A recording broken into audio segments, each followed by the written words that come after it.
India या भारत, क्या चल रहा है ये विवाद, हर कोई जानना चाहता है इसके बारे में। तो कहानी शुरू होती है एक लेटर के साथ। भारत में G20 की बैठक होने जा रही है। उससे पहले भारत के सारे नेताओं को भारत का प्रथम नागरिक जो होता है यानी राष्ट्रपति, उसके द्वारा एक इनविटेशन को भेजा जाता है। अब जो इनविटेशन भेजता है उस लेटर में normally from the president of India लिखा होता है, लेकिन इस बार के लेटर में from the president of Bharat you are invited to dinner ऐसा लिखा हुआ था। ऑपोजिशन का ये कहना है कि इसको देखकर लग रहा है कि क्योंकि ऑपोजिशन गठबंधन का नाम INDIA इंडिया है, इसलिए इसको देखकर लेटर हेड में नेम को बदल दिया गया है। तो सवाल ये है कि संसद में देश का नाम बदलने की बात तो नहीं की जाएगी, इंडिया नेम को कहीं एक्सक्लूड तो नहीं कर दी जाएगी। क्या IIT और IIM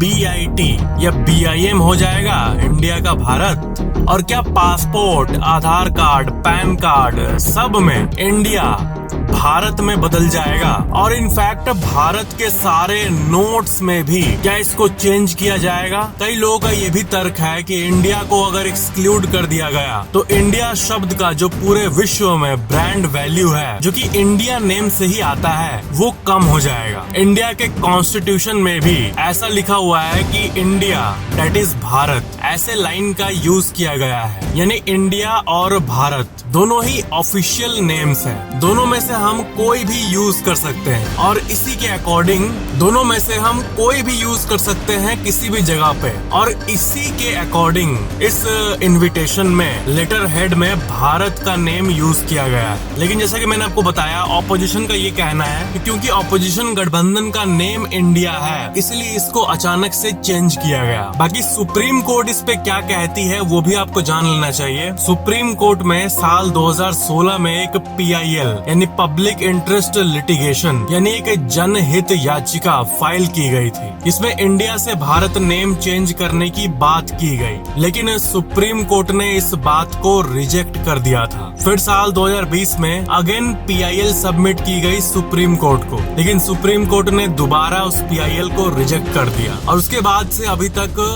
इंडिया नेम को एक्सक्लूड करने का कोई PIL अभी तक फिलहाल फाइल नहीं हुआ है, क्योंकि सुप्रीम कोर्ट ने दो बार इसको रिजेक्ट कर दिया है। तो क्या नाम बदला जाएगा? जो सबसे बड़ा सवाल है उसका आंसर है नॉट लाइकली, यानी नहीं, मोस्ट प्रोबेबली नॉट। इसे गवर्नमेंट के द्वारा र्यूमर के कैटेगरी में भी रखा गया है। अगर हर जगह नाम चेंज किया गया, नोट्स, पासपोर्ट, सब कुछ में, तो हजारों करोड़ों का खर्चा आएगा। और कई मिनिस्टर्स ने ये क्लैरिफाई भी किया है कि भारत का नेम चेंज करने का कोई प्लान नहीं है पार्लियामेंट के अंदर। तो फिलहाल आपको आंसर यही जान लेना चाहिए कि अभी नेम चेंज नहीं होने वाला, क्योंकि कॉन्स्टिट्यूशन में लिखा हुआ है इंडिया दैट इज भारत, तो दोनों को ओपनली यूज किया जा सकता है। अब भारत ऐसे पहले इस तरह से यूज नहीं किया गया था। ऐसा पहली बार हो रहा है कि लेटर हेड या फिर प्रेसिडेंट के ऑफिशियल इनविटेशन में भारत लिखा गया हो। तो ये था इंडिया वर्सेस भारत का टॉपिक।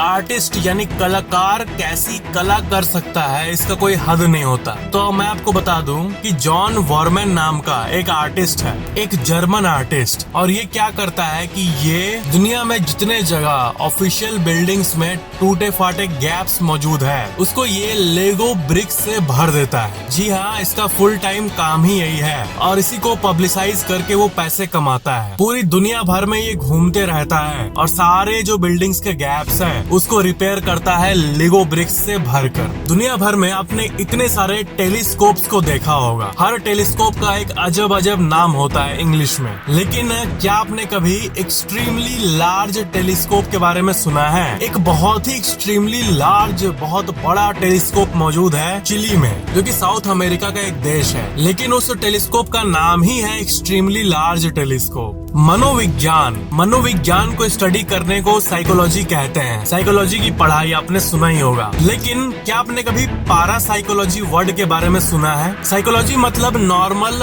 मन की पढ़ाई, थॉट्स की पढ़ाई, किसी के सोच की पढ़ाई, किसी के बिहेवियर को प्रेडिक्ट करने की पढ़ाई साइकोलॉजी कहते हैं। लेकिन पारा साइकोलॉजी जो होता है उसमें हम पैरानॉर्मल चीजों को पढ़ते हैं, साइकिक फेनोमेनन्स को पढ़ते हैं, जैसे कि टेलीपैथी, क्लैरवॉयंस और टेलीकिनेसिस। यानी ये जो चीजें हैं कि मन से मन में बात करना जस्ट साइन के थ्रू, बिना ज्यादा मूवमेंट किए, किसी हॉन्टेड या ओल्ड जगह पर नेगेटिव एनर्जी को फील करना, या फिर माइंड के शक्ति से कोई पेपर में आग लगा देना, या फिर चीजों को मूव कर देना जस्ट माइंड से, माइंड ओवर मैटर। ऐसी जो स्टडी की फील्ड होती है उसको हम पारा साइकोलॉजी कहते हैं। साइकोलॉजी के आगे 4 वर्ड लग जाता है, PAR है, पारा साइकोलॉजी। आपको पता है हमारे दुनिया में ऐसे कई मॉन्क्स मौजूद हैं जो कि ऐसा कर पाते हैं इसी चीज को। ये जो माइंड ओवर मैटर की बात है ये मॉन्क्स में बहुत ज्यादा पॉपुलर है। अगर आप किसी मॉन्क से बात करोगे तो वो कभी भी आपको ओपनली अपने पावर्स के बारे में नहीं बताएंगे, क्योंकि मेडिटेशन करते करते इनका माइंड ऐसा हो जाता है कि जैसा कि हम कोई भी चीज सीखते हैं तो हमें उस चीज को एक्सप्रेस करने का मन करता है दूसरे इंसान के सामने। कोई भी अच्छा कंटेंट देखे तो हमें शेयर करने का मन करता है, लेकिन इनका माइंड मेडिटेशन करते करते बिल्कुल काम हो चुका होता है और इनको कोई फर्क नहीं पड़ता वर्ल्ड से। लेकिन अंदर ही अंदर ऐसी कई पावर्स इनमें डेवलप हो जाती है इसके बारे में किसी को कुछ भी नहीं पता होता। ज्यादातर जो पावर्स वाले लोग हैं वो कभी भी कैमरा के सामने नहीं आए हैं और ना आएंगे, और यही कारण है कि हम जनरली इस दुनिया में नहीं देख पाते हैं किसी को टेलीपैथी करते हुए, या फिर टेलीकिनेसिस करते हुए, या फिर कोई अजीब सा माइंड ओवर मैटर वाला प्रैक्टिस करते हुए। ज्यादातर जो कैमरा में आते हैं उनका मकसद होता है अपने आर्ट को दिखाकर पैसे कमाना, तो ये एक अलग फील्ड हो गया। कई मैजिशियंस, कई जादूगर आपको दिमाग पढ़ते हुए दिख जाएंगे, लेकिन वो असल में पावर्स नहीं होते, वो बस कुछ बहुत ही हार्ड टेक्निक्स होते हैं, कुछ ऐसे टेक्निक्स जिससे वो आपको रियल जादू की तरह लग सकता है, लेकिन उसमें कुछ मिस्टिकल नहीं होता है, वो बस नॉर्मल सा ट्रिक होता है, ट्रिक। लेकिन ये जो चीजें होती है जो मॉन्क्स अचीव करते हैं मेडिटेशन के द्वारा, जो कि हम पारा साइकोलॉजी में पढ़ते हैं, वो बिल्कुल एक्चुअल होता है और सबसे बड़ी बात हिडन होता है। मेन स्ट्रीम साइंस जो है वो पारा साइकोलॉजी को कभी भी एक्सेप्ट नहीं की है और ना कभी करेगी।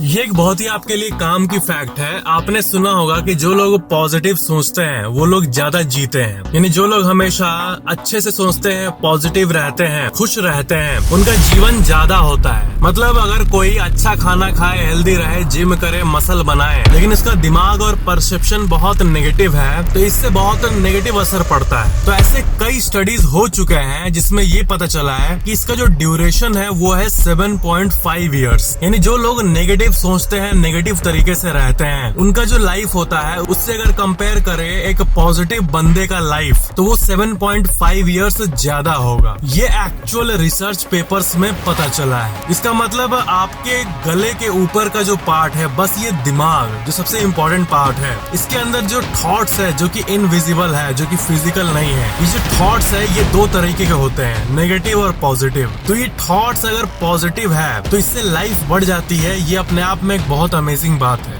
यानी थॉट्स भी बहुत मैटर करते हैं किसी के लाइफ को। कितना आप फिजिकली हेल्दी हो इससे ज्यादा लगभग आपके जीवन का 7 साल जस्ट आपके थॉट्स के हाथों में है। इसलिए positive thoughts, general positive thoughts होने चाहिए। कभी कभार नेगेटिव हो किसी सिचुएशन के चलते वो तो ठीक है, लेकिन नॉर्मली पॉजिटिव ही जीना चाहिए, क्योंकि यही हमारे लाइफ स्पैन को बढ़ा पाएगा। एक बहुत ही बड़ा ग्रैंड सर्वे जो कि 1950 में किया गया था, उसमें ये पता चला था कि 1950 के समय जो एवरेज घर का साइज था वो था 983 स्क्वायर फीट, और लोग जो रहते थे उसमें वो एवरेजली 3.8 पीपल था। लेकिन अब एक होम बाउंड्री का एवरेज साइज लगभग 2500 स्क्वायर फीट हो चुका है, लेकिन इंसान घट के 2.6 पे आ गया है। एक इंसान कितना जगह लेता है वो करीब 270% बढ़ चुका है। यानी जगह तो बढ़ा है लेकिन इंसान कम हो गए। इसका मतलब इंसान धीरे धीरे अलग रह रहे हैं। इससे ये बात साफ साफ पता चलती है। ये एक बहुत ही अमेजिंग फैक्ट है। आपको तो पता ही होगा कि जो टाइटैनिक शिप था उसके अंदर का जो डिजाइन था एग्जैक्टली वही डिजाइन, इंटीरियर का डिजाइन जेम्स कैमरॉन ने सेट पे बनाया था, एग्जैक्टली वही डिजाइन। और जिस तरह टाइटैनिक के हॉल में पानी घुसा था बिल्कुल वैसे ही हॉल में उसी तरीके से मूवी के सेट में पानी को डाला गया, फ्लड किया गया, इंटेंशनली फ्लड किया गया ताकि एग्जैक्टली वही चीजें वही फील आए जो कि टाइटैनिक में एक्चुअल में हुई थी। तो जो ग्रैंड स्टेयरकेस था यानी इंटीरियर का ये वाला स्टेयरकेस, जैसे सेट में पानी डाला गया एकदम जोर से, अप्रोक्सीमेटली कैलकुलेट करके उसी स्पीड से पानी डाला गया, उसी फोर्स से जिस फोर्स से एक्चुअल में शिप में पानी गया था। तो उन्होंने ये देखा कि जो ग्रैंड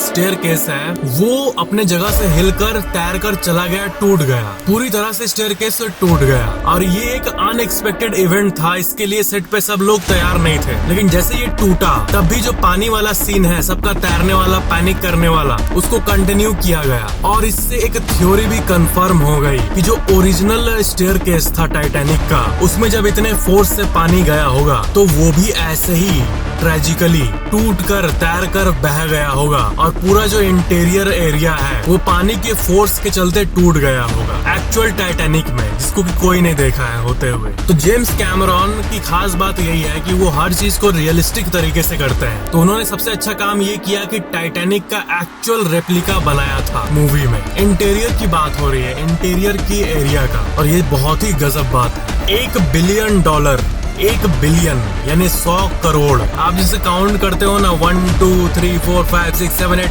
आप कितने भी स्पीड से काउंट कर लो, आप अगर 100 करोड़ तक एक जगह बैठ के काउंट कर लो तो आप एक ऐसा काम करोगे जो कि आज तक कोई नहीं किया है। 100 करोड़ मतलब 1 2 3 4 करते करते 1000, 1 लाख 1, 1 लाख 2, फिर 1 करोड़ 1, 1 करोड़ 2, 10 करोड़ 5, 10 करोड़ 6 करते करते 99 करोड़, 99 लाख 99,999, उसके बाद 100 करोड़। तो आप जब 100 करोड़ तक पहुंचोगे तो ये काम तो ऐसे कोई भी करके रिकॉर्ड बना सकता है, अभी भी बना सकता है अगर आप 100 करोड़ तक एक बार में काउंट कर लिए तो। लेकिन इसके लिए पूरे जिंदगी को न्यौछावर करना होगा, क्योंकि 1 बिलियन यानी 100 करोड़ को अगर आप एक सिटिंग में कंटिन्यूअसली काउंट करोगे तो आपको 31 साल और 250 दिन लग जाएंगे। जी हाँ, 1 बिलियन तक काउंट करने के लिए 31 साल और 250 दिन।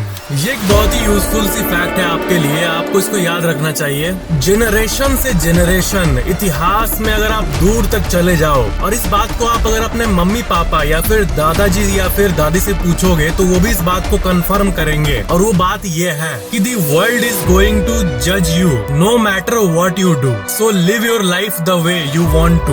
यानी ये वर्ल्ड आपको हर चीज में जज करेगा, चाहे आप कुछ भी करो, अच्छा करो बुरा करो, जज करेगा ही करेगा। तो इसलिए आपको जीवन अपने तरीके से जीना चाहिए जैसा आप चाहते हो। आप अगर कुछ खराब काम करो तो 100 लोग आ जाएंगे आपको बोलने के लिए। कुछ बहुत ही अच्छा काम कर दो, दान पुण्य का काम, तो भी 5 लोग आएंगे, 10 लोग आएंगे और किसी न किसी तरीके से आपका नेगेटिव पॉइंट निकाल कर उसको खराब तरह से पब्लिसाइज करने की कोशिश करेंगे। तो अच्छा करो तो भी बोलेंगे और बुरा करो तो भी बोलेंगे। इसलिए अपना दिमाग लगा के अपने अच्छे के बारे में सोच के ही जीना चाहिए। और इस बात को आप अपने पेरेंट्स से भी कंफर्म कर सकते हो, क्योंकि अगर आप अच्छा कर रहे हो किसी के लिए कुछ भी या फिर जीवन में कुछ अच्छा कर रहे हो तो 100 लोगों में से अप्रोक्स 60 लोग ही ऐसे होंगे जो कि आपके लिए खुश होंगे और बाकी 40 लोग ऊपर से खुश होंगे लेकिन अंदर से नहीं चाहेंगे कि आप आगे बढ़ो। वो चाहेंगे कि वो खुद आगे बढ़े, आप नहीं। यही है इस दुनिया की रियलिटी। जो मैंने बात किया था ना फिलोसॉफिकल साइकोलॉजिकल थॉट्स की बात, तो अगर आप साइकोलॉजी पढ़ोगे तो आपको ये सब चीजें पता चलेगी दूसरों के थॉट्स के बारे में, कि जनरली एक हेल्दी माइंड वाला इंसान खुद ही ज्यादा ग्रो करना चाहता है एज कम्पेयर टू उसके सामने जो है उसके। तो इसलिए आपको जो अच्छा लगे, जो आपको सही लगे अपने फ्यूचर के लिए, जिसमें आपका कैरियर बने, आपका लाइफ सेट हो, आपको वही करना चाहिए और ज्यादा दूसरों की बातों में नहीं आना चाहिए। दूसरों की बातों में रहोगे तो ना खुद ग्रो कर पाओगे और ना ही आपको कोई अच्छा ग्रो करने वाला संगति मिलेगा। तो इसलिए the world is going to जज you no matter what you do, so live your life the way you want to. ये एक बहुत ही अच्छा सर्वाइवल टिप है आपके लिए, आपको ये जान लेना चाहिए। कभी न कभी शायद आपके काम आ जाए। कभी मान लो आप कोई जंगल में घूमने गए या फिर यूनिक से तालाब में घूमने गए जहाँ पर बहुत सारे क्रोकोडाइल्स हैं और आपने ये देखा कि क्रोकोडाइल जो है वो आपके पीछे आने लग रहा है। जैसे आप तालाब के किनारे खड़े हो तो आप ये देखोगे कि वो पानी से बाहर निकलकर आपके पास आ रहा है। तो क्रोकोडाइल्स के बारे में एक फैक्ट है कि ये जो क्रोकोडाइल्स होते हैं मगरमच्छ, वो बहुत तेजी से दौड़ते हैं लेकिन वो उतने अच्छे से मुड़ नहीं पाते हैं, यानी अपने आप को ऐसे ऐसे मोड़ नहीं पाते हैं राइट लेफ्ट, वो सीधा बहुत तेज दौड़ते हैं। तो अगर आपके पीछे क्रोकोडाइल आए बाई चांस तो ऐसा चांस है कि वो आपको इससे पकड़ के आपका पैर को दबोच लेगा। तो आप करना ये कि आप दौड़ोगे तो जिग-जैग लाइन में दौड़ना, यानी ऐसे लेफ्ट होना फिर राइट होना फिर लेफ्ट होना। अब जो क्रोकोडाइल है वो आपको ही फॉलो करेगा, आपके पैर को, तो वो भी ऐसे लेफ्ट होगा फिर राइट होगा फिर लेफ्ट होगा। तो क्योंकि वो लेफ्ट राइट होने में उतना एक्सपर्ट नहीं है, तेज तो ठीक दौड़ लेते हैं लेकिन मुड़ नहीं पाते हैं लेफ्ट राइट होके। तो इसलिए अगर आप जिग जैग में दौड़ोगे तो वो क्रोकोडाइल पहली बात जल्दी थक जाएगा और वो स्लो हो जाएगा क्योंकि वो मुड़ने में उतने अच्छे नहीं होते हैं। तो ये एक बहुत ही सिंपल सी सर्वाइवल टिप थी जो कभी न कभी मेरे ख्याल से आपके जो आने वाले लाइफ के 70, 80, 90 साल है उसमें कभी ना कभी तो ये काम आ ही जाएगा मेरे ख्याल से। इसलिए इस चीज को याद कर लो और सबको बता दो अपने आसपास कि जब भी क्रोकोडाइल तेरे पीछे पड़े तो सीधा दौड़ने के बदले लेफ्ट राइट होकर दौड़ना, तो आप बच जाओगे। और जब पीछे मुड़ के फिर देखोगे तो देखोगे कितने दूर है वो क्रोकोडाइल। बाकी ये मगरमच्छ सीधा बहुत तेज दौड़ते हैं। तो ये था आज का फैक्ट। तो दोस्त मिलते हैं अगले वीडियो में। सब्सक्राइब करके बेल आइकन जरूर ऑन कर लेना और शेयर कर दो इस वीडियो को ताकि नॉलेज सबको पहुंचे। Thank you so much for watching this video.